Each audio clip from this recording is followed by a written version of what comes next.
Sampai saat ini dia mengetahui kalau istrinya berkomunikasi, berhubungan, minta tolong terkait Ronald Tanur kepada LR. Keluarga Ronald Tanur terseret kasus suap hakim untuk vonis bebas dalam kasus penganiayaan Dini Sera. Kemarin, Kejaksaan Agung memeriksa ayah, adik, dan Ronald Tanur terkait kasus suap hakim yang sudah menjerat Ibu Meriska Wijaya sebagai tersangka. Pemeriksaan untuk mendalami peran Edward Tanur dalam kasus penyuapan yang dilakukan istrinya untuk hakim yang membebaskan Ronald Tanur. Kejagung menyebut Edward Tanur mengetahui rencana suap yang dilakukan istrinya untuk hakim pembebas Ronald Tanur. Ya kan yang bersangkutan hari ini baru diperiksa di Kejati Surabaya. Tentu pertanyaan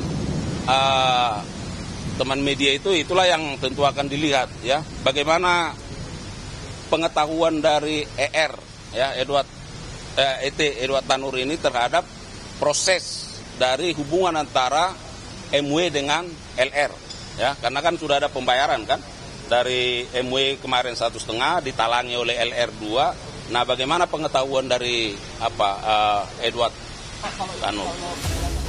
Penyidik Jampitsus Kejaksaan Agung juga memeriksa mantan pejabat MA Zarof Rikar dan 3 hakim yang memutus bebas Ronald Tanur.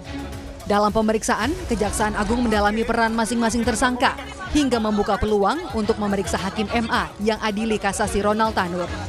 Kejagung menegaskan saat ini tengah berfokus untuk menyelidiki kasus suap hakim dan kasus dugaan pemufakatan. Ya, kan waktu itu kan ZR juga bilang sudah berkomunikasi dengan salah satu hakim di MA. Nah, apakah hakim yang MA yang pengakuan ZR ini sudah dipanggil atau diperiksa oleh Kejagung? Nah, makanya saya sampaikan sekarang penyidikan fokusnya kan itu ada 2 perkara kan.